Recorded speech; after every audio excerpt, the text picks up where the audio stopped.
First of all, thanks a lot to all of you for staying with us until the final panel.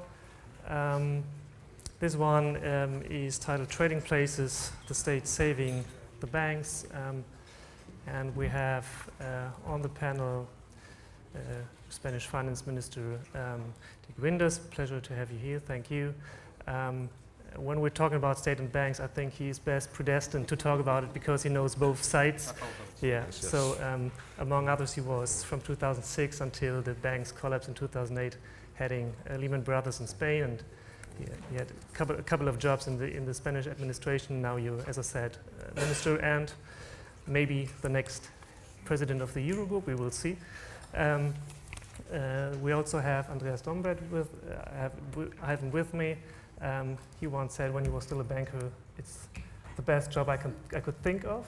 When I was a banker, yeah, no? Yeah, you know, when you were a banker, but I'm sure the new job is anything but less exciting. So, member of the executive board of the Bundesbank, and since May last year, responsible for banking supervision. So it's good to have you here as well. And Madame Nouy, welcome.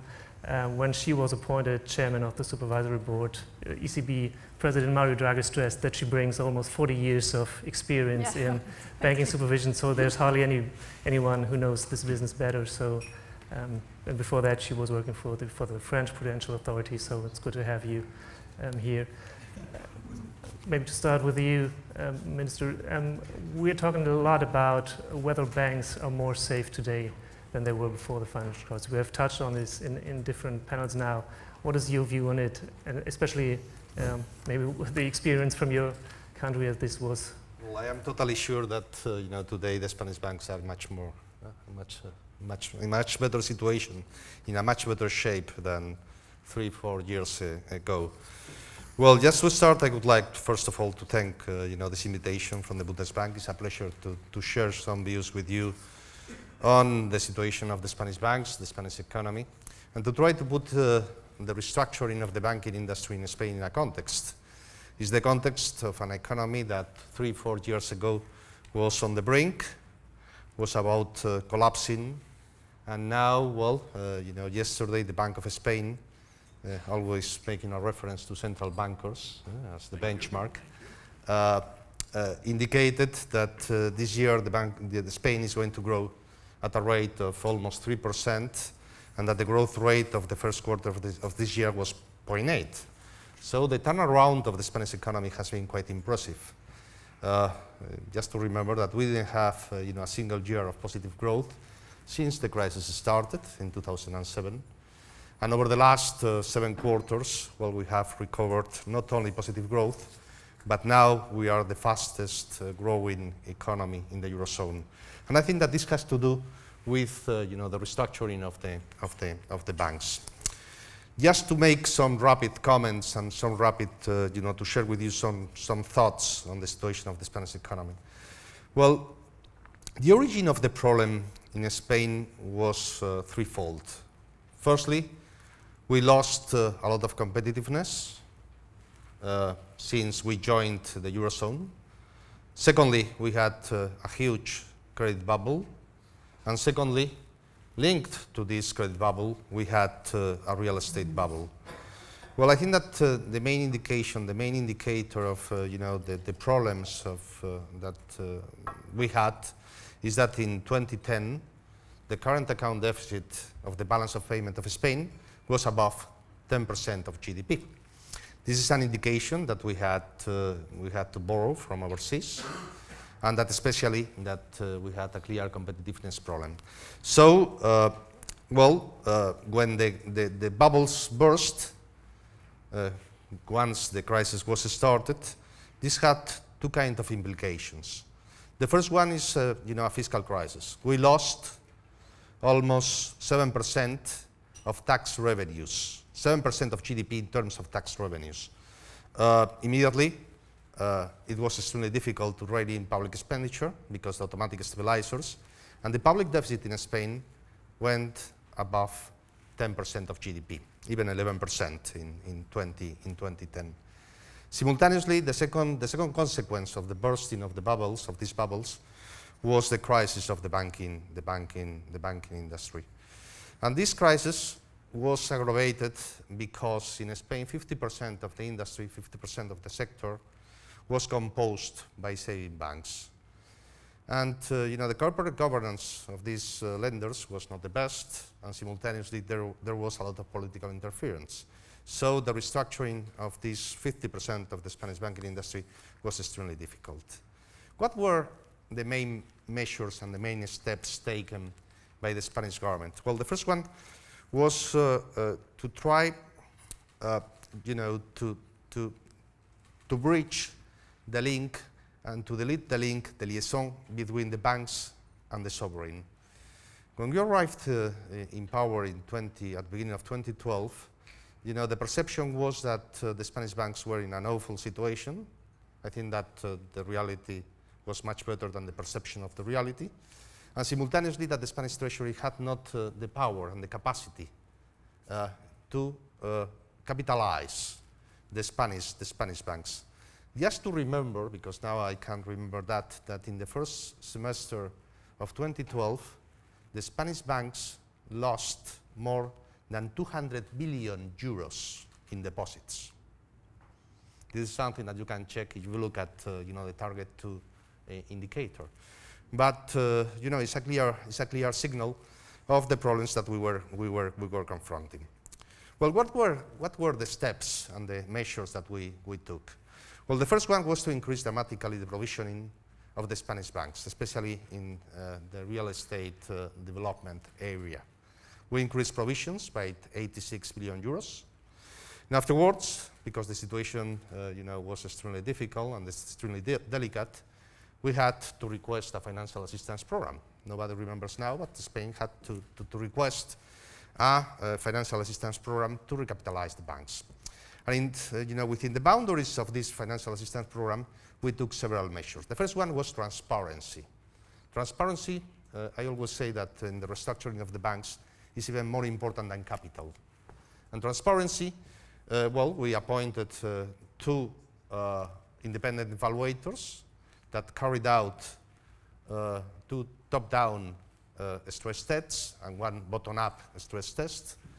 And the conclusion was very clear that the recapitalization needs of the Spanish banks were in the area of 40 billion euros. And we inject, with the helping hand of our Eurozone partners, 40 billion euros as equity of the Spanish banks.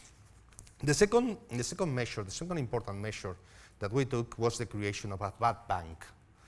A bad bank is a very useful instrument in order to clean up the balance sheet of the banks. It's very useful because immediately you transfer all the bad assets from the nationalized saving banks towards the bad bank.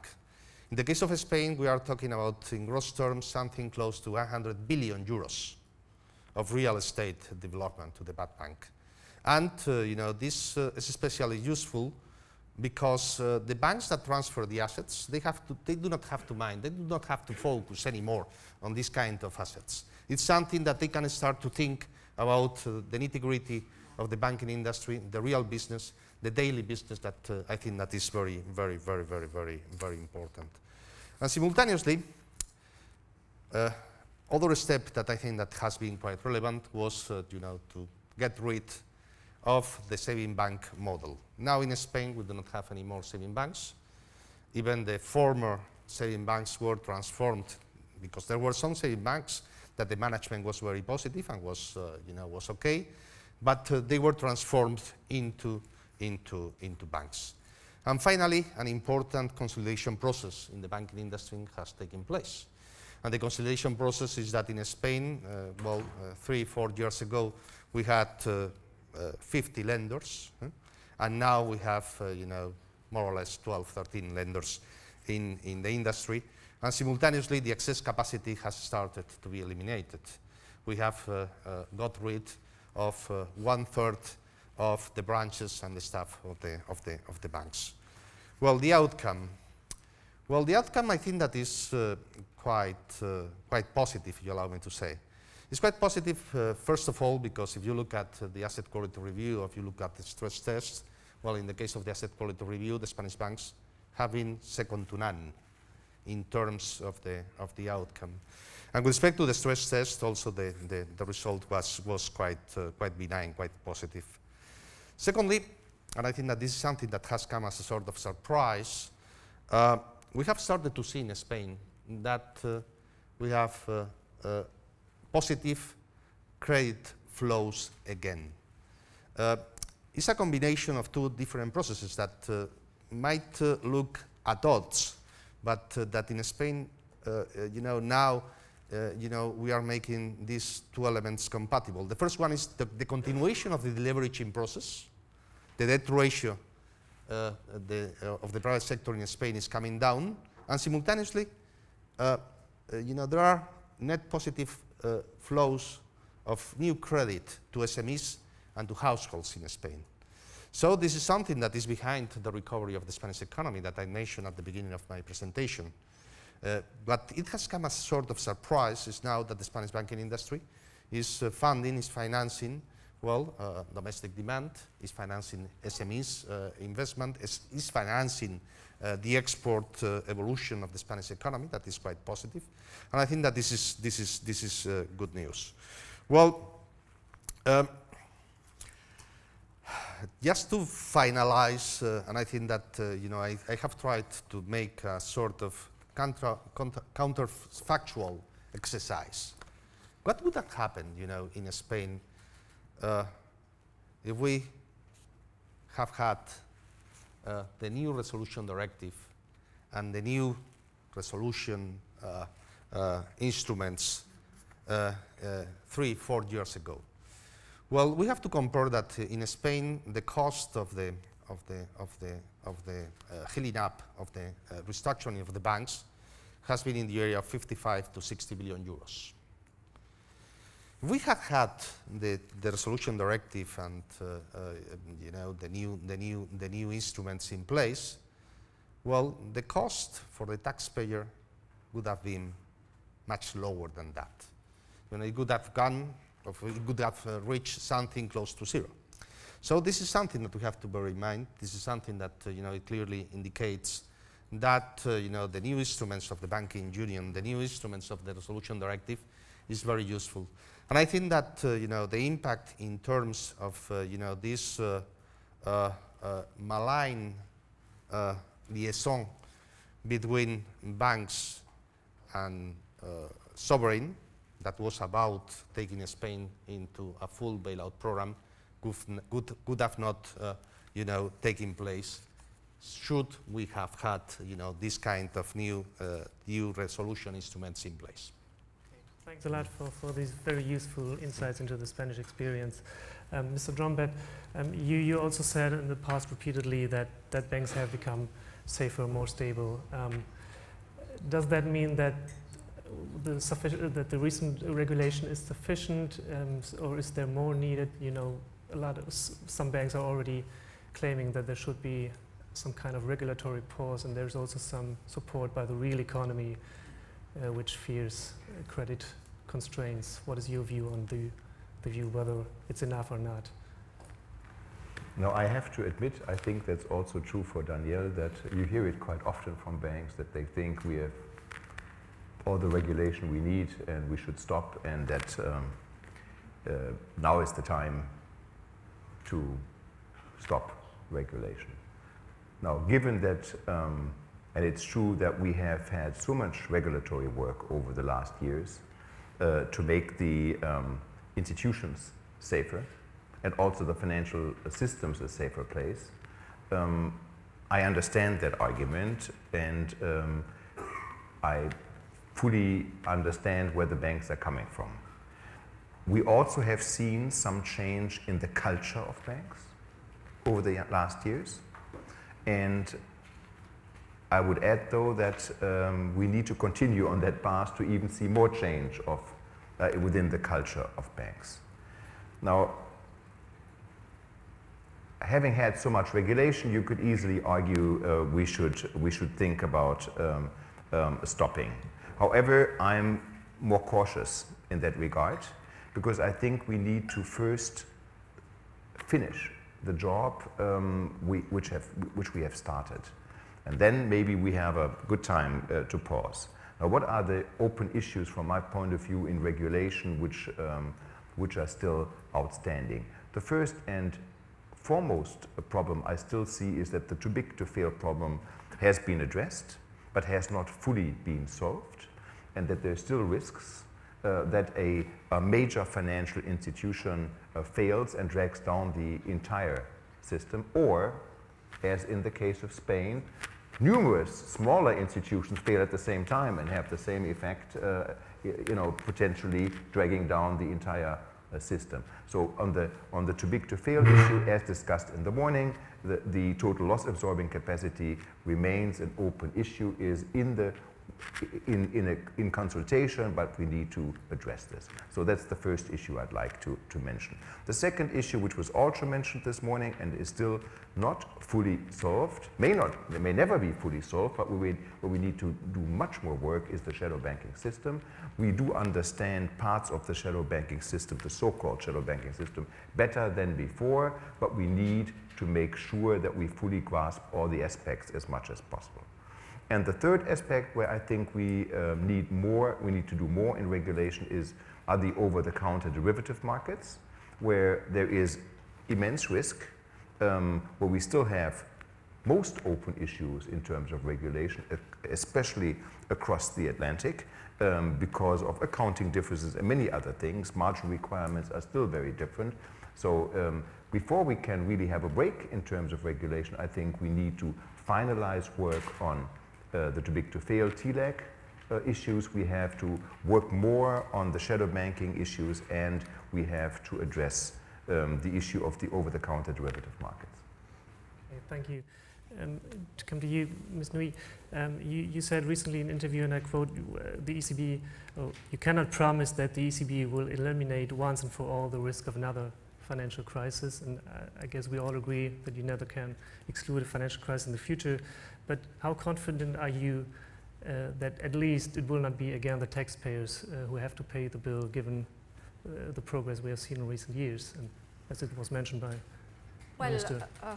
I think we have never been better equipped than we are right now. For example, the CRD4 is more capital of better quality.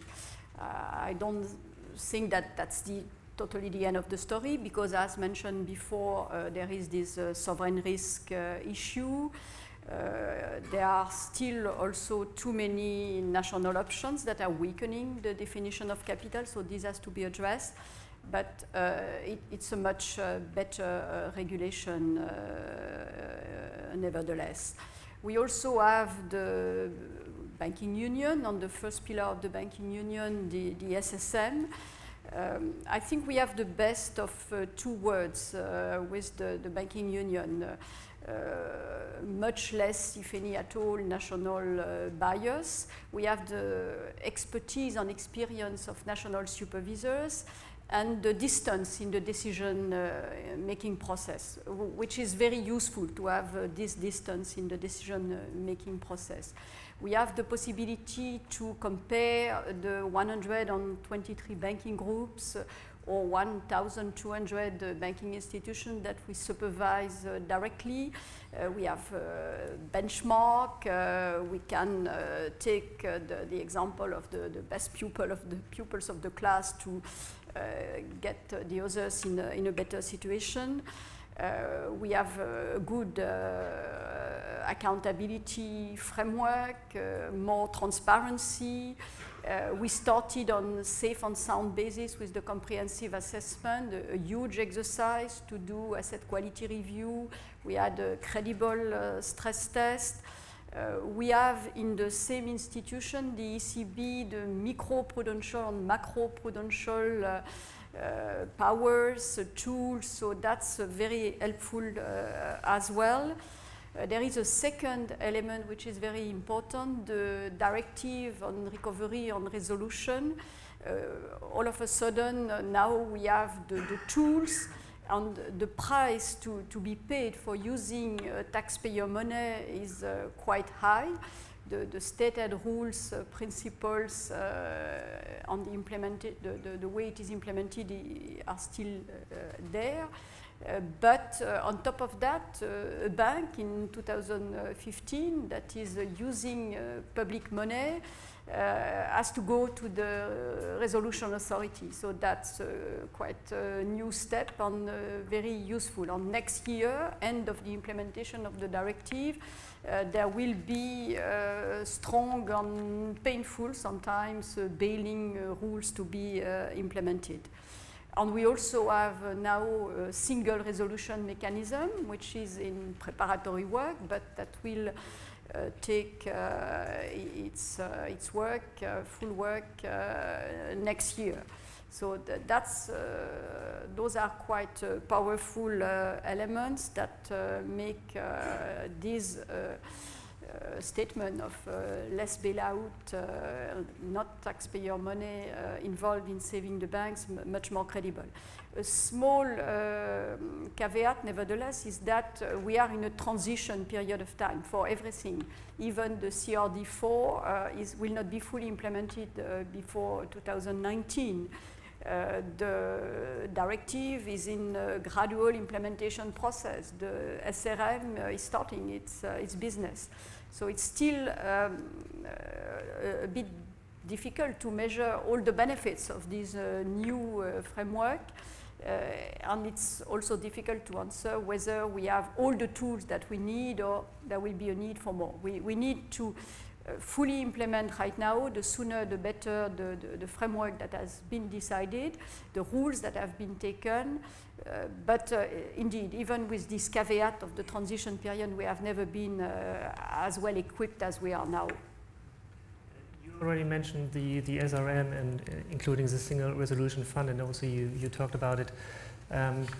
But there are many critics, for example, like Martin Helwig, arguing that it is likely to prove impractical if we get into another crisis, and that the rules and the procedures are not non-viable really in a severe crisis. What makes you much more confident than the critics that this is the major step and the milestone?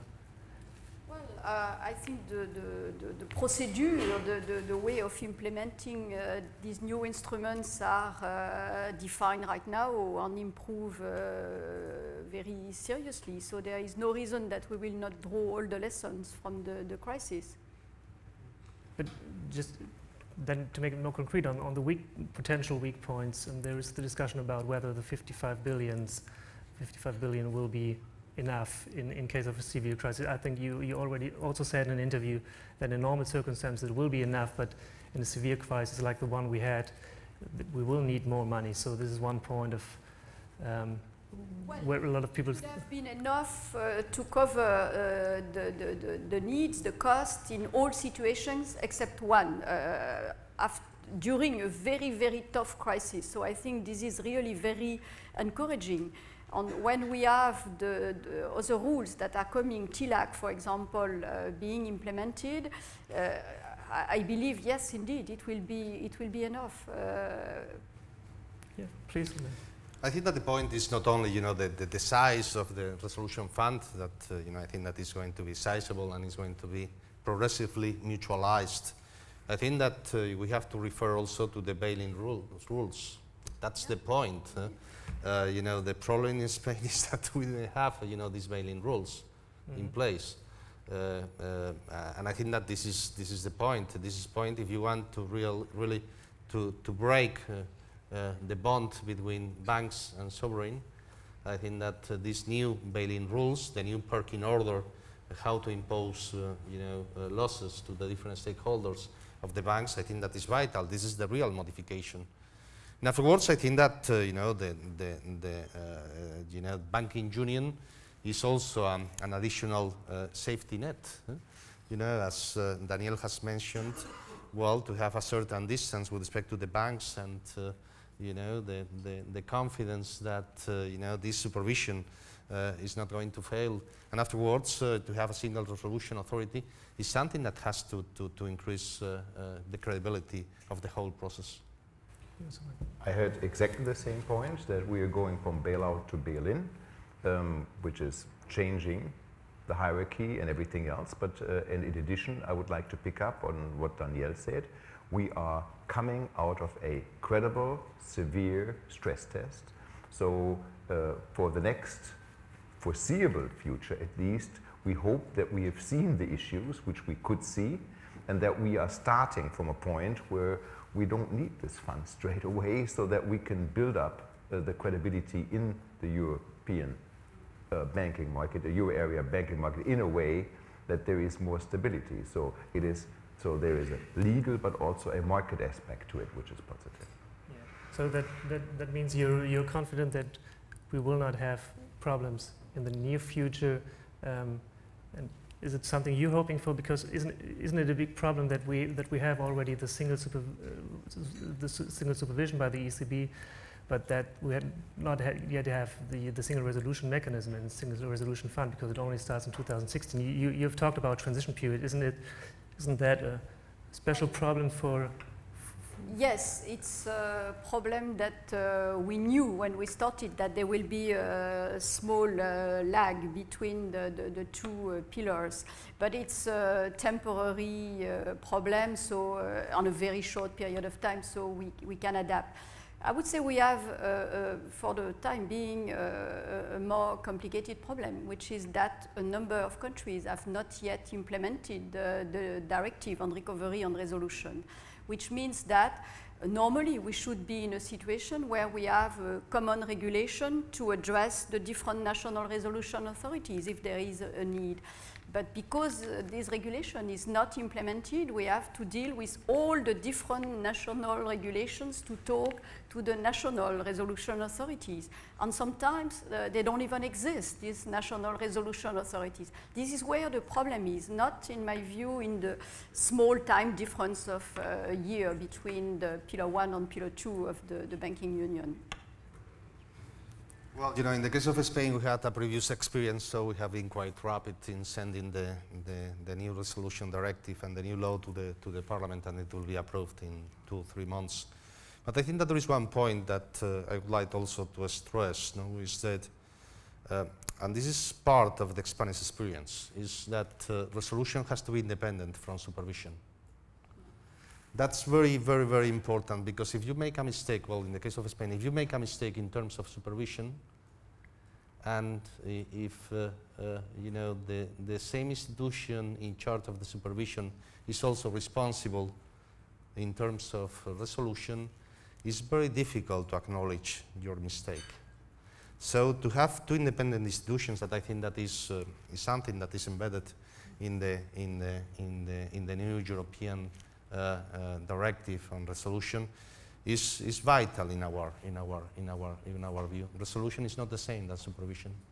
The solution is about restructuring, it's about injecting capital, it's about acting rapidly and to trigger, you know, the restructuring of a lender, because one of the lessons that we have learned in Spain is that you know, the later you act, you know, the higher the cost. So this is something that I would recommend. And another issue when it comes to the SRM, which is always discussed, is the governance structure.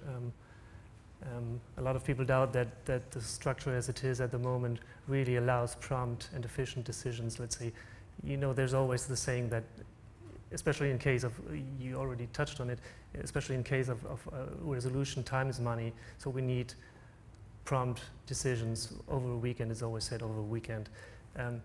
But isn't it really possible with the structures we have at the moment to think that this is possible in the?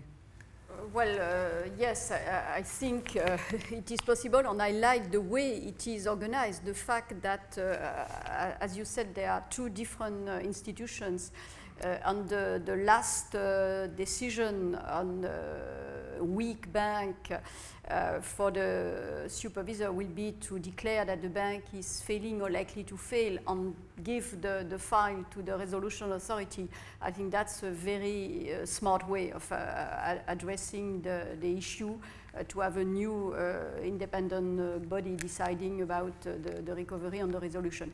And it means as well that the cooperation between the single supervisor and the single resolution authority has to be very good. The more we are able to allow them to share our information or data, the better prepared they are and the faster they can take the needed decisions. So we have already started to work closely with this new single resolution mechanism. So, as somebody who has just had a weekend of telephone calls in a German case, or in a less significant institution, I can easily see that this can work also on the European level. And you know, coming back to the independence the Spanish minister mentioned, I cannot see how the ECB, being the supervisor, can also then do the resolution and be immune from political influence, because taxpayers' money may, after bail-in and everything else, may be at stake. So it makes all the sense in the world. It may be a little bit more complicated, but it will secure the ECB from political influence, which is a very important goal one should not take lightheartedly. Well, I fully agree. And there is one point, I think that the scope in terms of lenders under the umbrella of the Single Resolution Authority is going to be very similar to the Single Supervisory Authority. So I think that you know, this communication is key, is vital. But to have independent tasks and independent you know, approaches, I think that is relevant. And I think that if you look at the directive, you can realize that you know, this cooperation is guaranteed and that both institutions are going to be aligned. So you have to create the incentives in order to have fully aligned both institutions. But it's very important to keep it independent. An issue that is very much related to that, but very recent, is the way the case of HETA in Austria. You know, we had the discussion about the bad bank of the Hypo Alpe Adria. Some people are saying, or started this way, Austria is saying this is by way of implementing the new EU resolution rules. Some people are saying, okay, this is a useful reminder for investors that there are risks. Others are saying that it discredits the new rules, that it raises doubts about state guarantees in general. What is your view on the way Austria is handling this case? Well, I will not have an assessment of an Austrian case, as I don't know enough about precisely this Austrian case. And ETA being in resolution is not under the supervision of the SSM. What is certain is that, first of all, to make bail-in credible, is that the investor that are holding the paper that can be bailing, in particular hybrid own funds, contingent capital, subordinated debt, and tomorrow even more when the directive is fully implemented, have to be fully aware, in particular for contingent capital, that they are holding paper, asset exposures that will make them the equity holder of a bank when the bank is close to bankruptcy. And that's why they are getting a better return. There is a consumer protection issue, information issue, which is very important if we want to have bailing credible. This being said, well, there is, as we are in a transition period, things are more difficult and more clear regarding ETA, but as supervisors, we have to know who are the banks exposed to ETA, and do they have enough provisions, do they have enough on funds, is this likely to make them fail, and in this case, we have to talk with the National Resolution Authority. So it's a beginning of a field test, indeed, about the way the new rules, the directive on recovery and resolution will be implemented. The German less significant bank, which was rescued 2 weekends ago, by the German deposit insurance scheme of the private banks actually was a direct effect of this case. Let me state first that no German bank, according to our numbers, despite the fact that this is going to be painful if you need to write down your exposure to the HETA resolution, will have an issue of going below their equity ratios. So that's very important. So it is a painful decision, but it is not necessarily a good case to discuss the question of risk weights for guarantees, because it's a very legal issue. And there are better cases where you can discuss these issues of risk weights to state guarantees than in this case. So it's a very, very, very complicated issue that there is a local guarantee, but the bank was owned and still is owned by the federal Austrian government, and that is a legal debate nobody wants to get in. Nevertheless, it comes back to the discussion we had this morning, not only the question of risk weights, but from a bank supervisor perspective, the issue of the large exposure rule. How much, regardless of whether there is a state guarantee or not, how much exposure do you want to have to one single entity compared to the equity you have in your balance sheet? And in the case of this bank 2 weekends ago, they had invested much more in this particular asset than they had in terms of equity. And so the large exposure rule, for sure, regardless whether this is not an issue for risk weights or not, is something we should look at very, very closely. I could not agree more with what Andreas has said. You're my chair, so I follow you. In the Supervisory Board. Perhaps to broaden the picture, and going beyond a concrete case, I think that perhaps what I can refer is the real sense of the banking union. Why we decided 2.5 years ago to go ahead with the banking union. And because this is important in order to understand, well, 2.5 years ago we had a lot of problems in Europe. We had problems with Spain, with other countries, etc. And I think that banking union was the response of how to improve the functioning of the monetary union. 2.5 years ago we had credit fragmentation. We had a lot of contagion from banks to sovereigns. I have referred to the situation of Spain. And banking union was the response that we tried to implement in order to improve that situation. And I think that the position now is much better than it was 2.5 years ago. Well, banking union is about the single supervisory authority, it's about the single resolution authority, it's about having common rules with respect to the bail-in, bail-out. And I think that now we have a much better and a level playing field that we have been put forward by banking union. Even I would say that in terms of macroeconomic performance, if you look at the evolution of the Eurozone and the perspectives and the outlook, well, the situation is much better. Credit fragmentation has dramatically declined, and also, the link, the liaison between the sovereigns and the banks, I think that has been also dramatically reduced. So this is the perspective. I think that we will have to assess banking union, taking into consideration the functioning of the monetary single currency. And my view is that this is the way forward. Mm-hmm.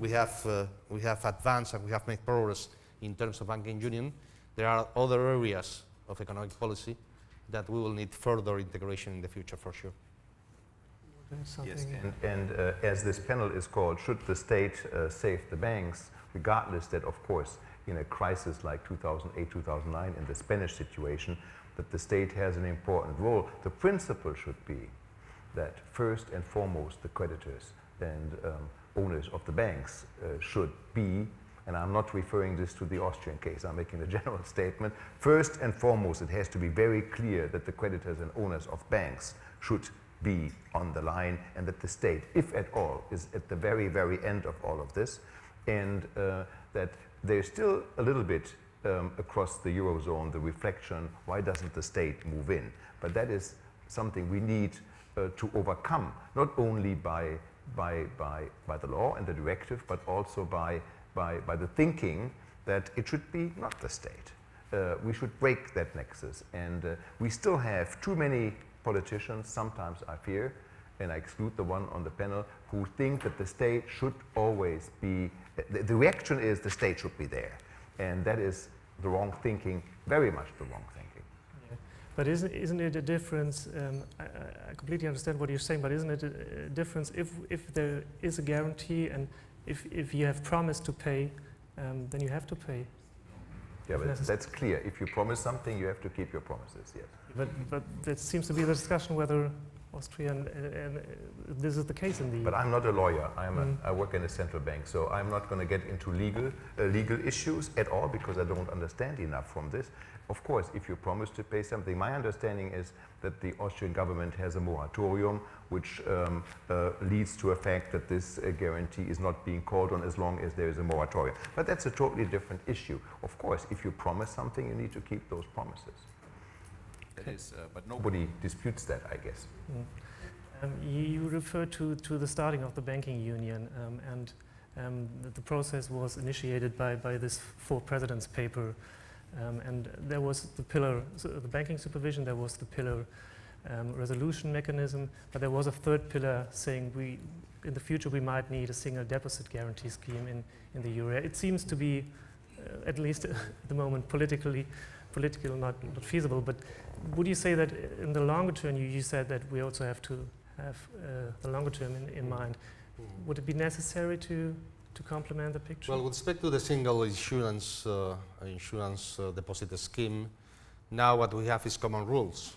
And so, there are common rules for, all the member countries of the Eurozone. Well, I think that this is quite relevant. But I think that the two clear first steps were, firstly, the single supervisory authority, and secondly, resolution. And very important, to have common rules with respect to the bail-in instruments. And I think that we have got that. No? I think that the single insurance deposit scheme is something that has to be harmonized, but there are a lot of fiscal transfers.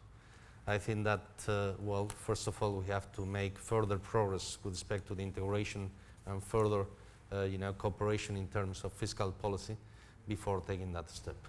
Yeah. What is your view? Is this a necessary complement? I think it's a needed complement, but the most important thing for the moment is to have common rules, and we have those common rules.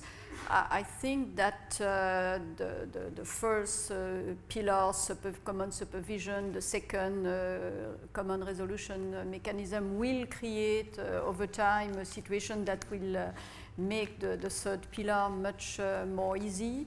But indeed, there is a solidarity dimension there that has to be decided by the legislators. But again, I believe if we do a good job in the single supervisory mechanism and single resolution mechanism, that will be much more easy to take this step. And Mr. Dombret, in the past you've said that it's all about credibility now to implement the rules. There is the discussion whether the discussion about fiscal backstops to improve the credibility of the rules. Do you see a need for stronger political commitments regarding fiscal backstops in the transition period as well as in the longer term? No, I agree with Danièle that I don't think that this transition period will really be a big test. It's not ideal. Ideally, we would have liked to have a total time harmonization, but that was not in the cards. But it was decided early by the European Parliament, still by the old European Parliament, but just put in place by the beginning of 2000. I don't think that this is too much of an issue if it is implemented as promised and as agreed upon by the 1st of January. So I don't really think that I need to answer the question, because I don't think that there is an issue. Okay.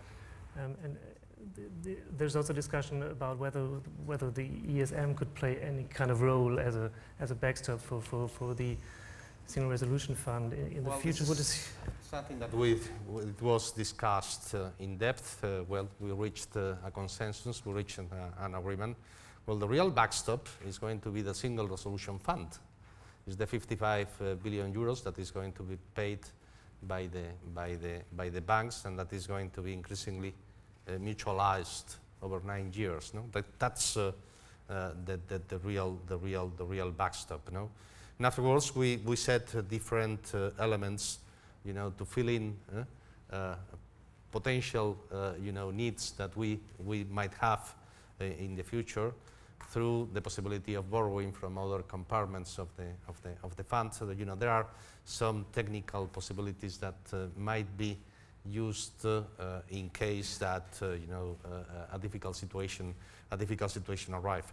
But I think that again, and this is something that sometimes is a little bit overlooked, the real element is to have common rules with respect to the bail-in, and that the bail-in in itself will reduce the need to use and to appeal to taxpayer monies. And I think that that's very, very, very, very, very, very important. And afterwards, there is another element, well, I think that the exercise of the asset quality review and the stress test, I think that it has been quite credible, especially because we combined the stress test with the asset quality review. The asset quality review was an in-depth analysis of the quality and the evaluation of the assets. No? And I think that now, if you look at markets, if you look at the perception of the different players in capital markets, well, I think that the fears about the situation of the banks in Europe has started to diminish. I think that this is a reality. And afterwards, there is another element, is that credit fragmentation is declining. This is because the perception about the situation of the banks has improved. And the banks in Europe, at least in Europe, are the main transmission mechanism through which the monetary policy impulses affect domestic demand. And this is something that we are looking at in Spain. I referred to the appearance of new flows of credit. Well, this is the consequence that the monetary policy impulses are having an impact in Spain, because banks are able to translate these monetary policy signals and measures into the financing of domestic demand, and that the conditions are much more homogeneous now than they were only 2.5 years ago. Okay. Mr. Dombret, you've raised the issue of TLAC, and it was also already mentioned this morning. The latest monthly bulletin of the Bundesbank included a warning that the proposals made by the FSB should not be watered down. Do you have the impression that within the political discussion or the consultation, or no, that's not such a risk? It was not meant that that there's a risk of it being watered down, but it's just we're in a phase where there's a public consultation and where there are impact studies being conducted, and you never know what the results of these two exercises will be. So we have a range between 16 and 20% of risk-weighted assets, so 6% leverage ratio, and it is very important that this process, as important as it is, doesn't lead to lower results than the ones which were agreed in Australia at the end of last year by the leaders. That's all what it means. So that's not necessarily an indication that this will happen, but an interest in keeping it at least as strict within the range, from my point of view, at the upper end of the range, preferably, of what has been decided end of last year. And when do you expect the decision to be taken? It's not my decision to take. It would be perfect if we could have the decision at the summit end of this year in Turkey, if we get there in time. That would be the very best outcome. Okay. So maybe to come to the end, are there any questions to the panel from the audience? If so, please raise your hands. And no? Yeah, Marcus? Yes. Just.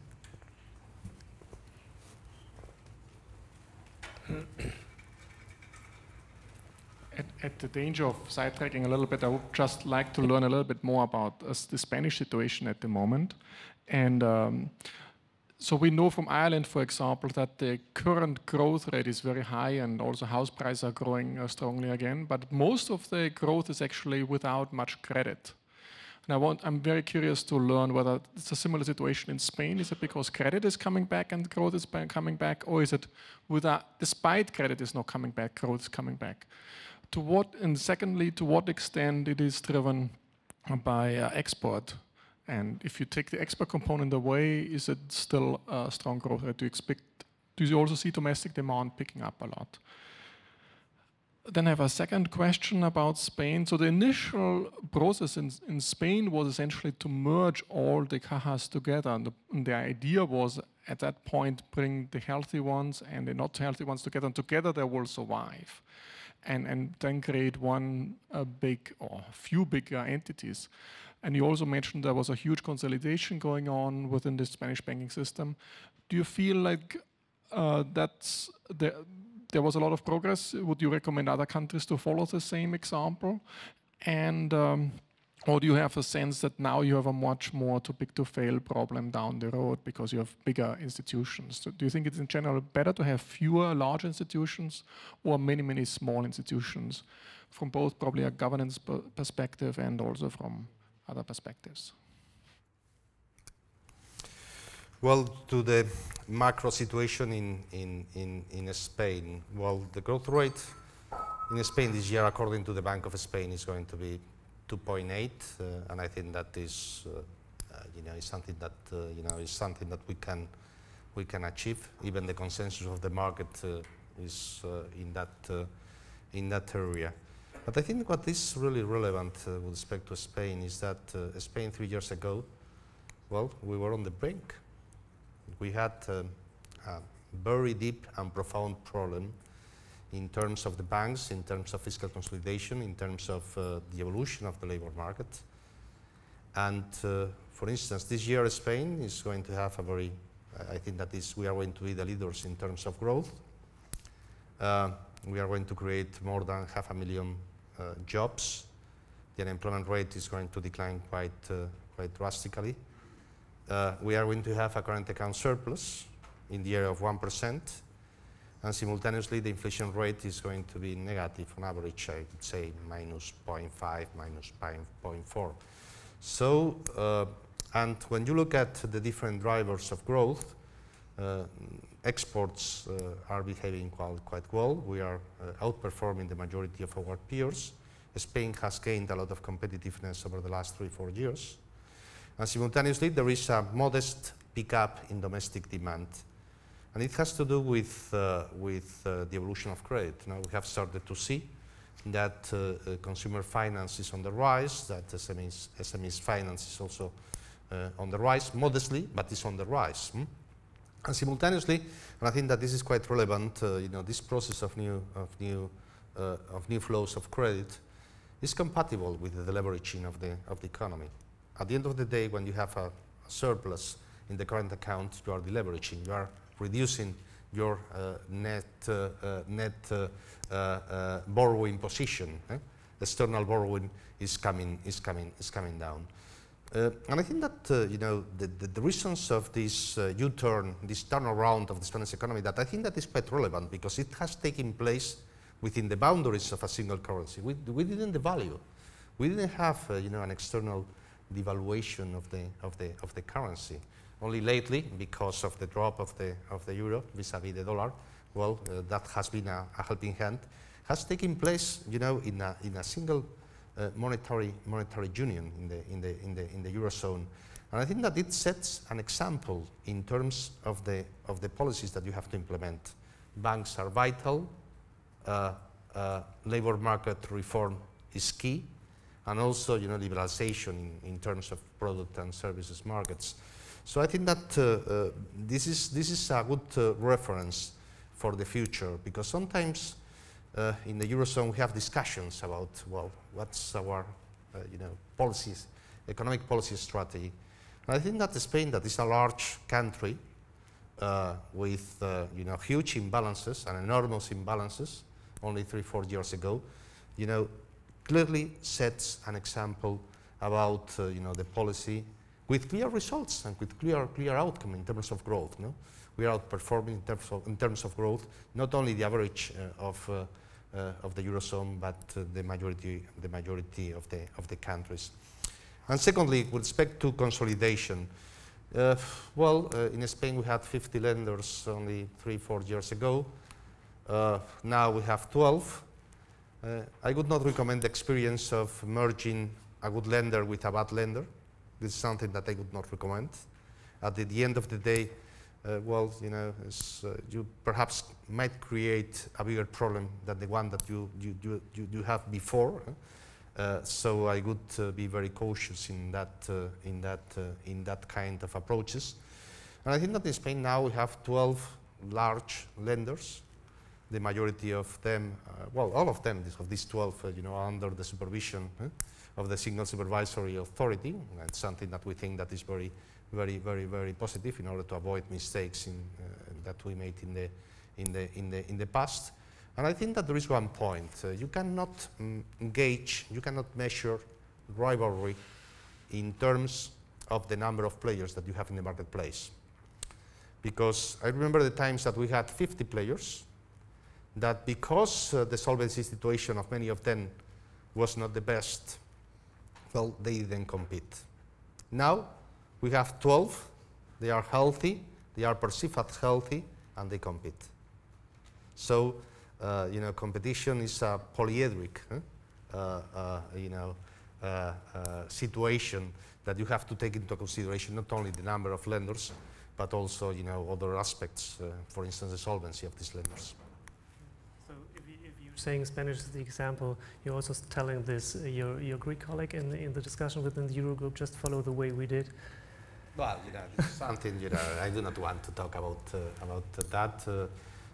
Spain has been always constructive in that area, and what I hope is that that we will come out with a constructive and cooperative solution for the situation of Greece, and I am sure that we will get it. Is there maybe final last question? Hello, Jürgen Michels. I've got a question on the work of the SSM together with the ECB. We have now on a weekly basis an assessment of the ECB governing board on the ELA, what was provided by the Greek Central Bank. And in order to say, yes, we are fine with that, or we don't block this with a 2/3 majority, you have to be convinced that the banks that receive that ELA funding are sound. And in that respect of the question, how does then the SSM arm of the ECB work with this? Are you based still on the results of the stress test, or is there a weekly new assessment of the soundness of those institutions? Well, as the word ECB was pronounced, I presume that I have to take the questions. But I have nothing to do with the ELA. We implement the separation principle, and we are not even in the same building. And it happens that I learn in the newspapers what decisions are taken regarding the governing council on the monetary policy. That's the situation. Now, this being said, I would like to say that we consider indeed that the Greek banks are solvent. They did a very good job during the comprehensive assessment. They demonstrate that they were reasonably well capitalized, that the work that had been done to reorganize, restructure the Greek banks was a good job. The cooperation with Greek supervisors is excellent.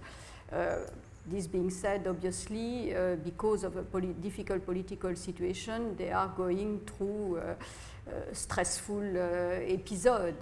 That's not the first time it happens to them. They are more equipped, better equipped through and after the comprehensive assessment, the SSM supervision to go through this episode, and I very much hope that they will go through like they went through the previous time. But it's a stressful episode for a banking system to have such a situation in a country. To comment on the separation issue, especially given the latest developments regarding. First of all, I don't have any comment to Greek banks, and I can only say how important it is to keep monetary policy and bank supervision independent from each other. So, anyone else? If it's not the case, I would like to hand over to Claudia Buch. She's kindly will conclude with the concluding remarks. And thanks a lot to all of you.